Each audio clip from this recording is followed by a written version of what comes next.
केदारनाथ का उपचुनाव, नगर निकाय चुनाव में बड़ी संख्या में मतदाताओं के नाम काटे गए हैं, वोट भी काटे गए। चुनाव आयोग के संरक्षण में केदारनाथ उपचुनाव जीतने का काम सत्ता में बैठे हुए लोगों ने किया। सम्मानित साथियों, अभी सप्पल साहब ने, आर्या जी ने बड़े विस्तार से देश के लोकतंत्र पर जो लगातार हमला हो रहा है और मतदाताओं से उनके मत का अधिकार छीन करके सत्ता हासिल करने का जो प्रयास किया जा रहा है, उसके बारे में अपनी अपनी बातें कही। उन तमाम बातों से अपने आप को शपथ करता हूँ। साथियों, अभी जिला और महानगर अध्यक्षों की एक बैठक आहूत की गई और जिसमें उनको ये दायित्व दिया गया है कि हमारे सम्मानित अध्यक्ष गण पूरे प्रदेश के अंदर और ख़ास तौर से केदारनाथ का उपचुनाव और नगर निकाय के जो चुनाव हुए हैं, इन चुनाव में बड़ी संख्या में मतदाताओं के नाम काटे गए हैं और कई मतदाताओं का मतदान केंद्र भी बदलने का काम किया गया है।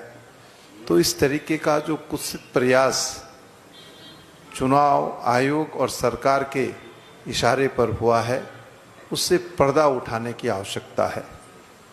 सप्पल साहब ने अभी कहा, केदारनाथ के परिप्रेक्ष्य में हम बद्रीनाथ भी जीते, मंगलौर भी जीते, लेकिन केदारनाथ जीतने के लिए सरकार ने जो कार्य किया वो आंकड़े भी आपके सामने प्रस्तुत किए गए और केदारनाथ उपचुनाव में आपने और हमने देखा कि किस तरीके से सरकारी मशीनरी का खुलेआम दुरुपयोग हो गया और सरकारी मशीनरी के साथ साथ चुनाव आयोग के संरक्षण में केदारनाथ उपचुनाव जीतने का काम सत्ता में बैठे हुए लोगों ने किया है।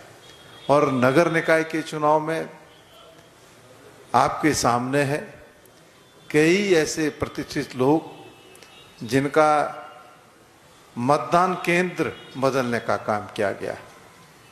अब जब मतदान केंद्र बदला जाएगा तो स्वाभाविक बात है कि हर व्यक्ति फिर वोट देने में उतना अपनी इच्छा नहीं रखता जितनी उससे पहले जब जिस मतदान केंद्र पर वो वोटर रहता वो रहती है। तो उससे तीन काम हुए, वोट का मत प्रतिशत भी गिरा, नए वोटर जो बाहर से लोग थे उनको मतदाता बनाया गया और मतदाता बनाने के साथ साथ कई लोगों के जो है वोट भी काटे गए। तो ये लोकतंत्र पर सीधे सीधे प्रहार है। लोकतंत्र की हत्या करने का काम चुनाव आयोग और सरकार के इशारे पर इस देश के अंदर हो रहा है, जिसकी वानगी महाराष्ट्र में देखने को भी मिली है, जिसका उल्लेख अभी हमारे बहुत ही सम्मानित आदरणीय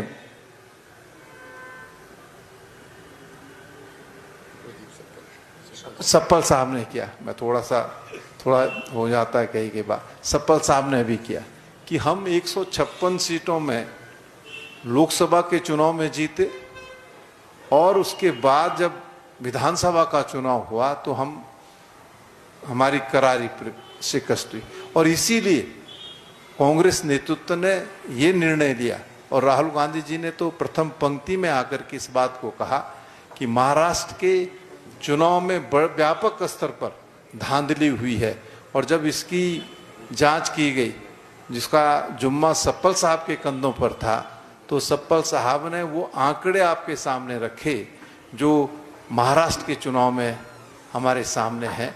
तो इस तरीके से अगर लोकतंत्र की हत्या होगी तो कांग्रेस मौन नहीं रह सकती है। और प्रदेश कांग्रेस कमेटी जहां एक ओर ये अभियान चलाएगी कि हम मतदाताओं तक जाकर के उनके परिप्रेक्ष्य में उनसे बात करें, वहीं दूसरी ओर हम सड़क पर उतर करके भी इस सरकार का चुनाव आयोग के खिलाफ संघर्ष करने का काम करेंगे। ये बात मैं आज आपके माध्यम से कहना चाहता हूँ। आपकी इस पर क्या राय है, हमें कमेंट कर जरूर बताएं। इसके साथ ही आप हमारे YouTube चैनल को सब्सक्राइब कीजिए। आप हमें Facebook, Instagram, Twitter पर फॉलो भी कर सकते हैं और संवाद 365 के साथ एक क्लिक में जुड़ने के लिए डाउनलोड कीजिए संवाद 365 ऐप।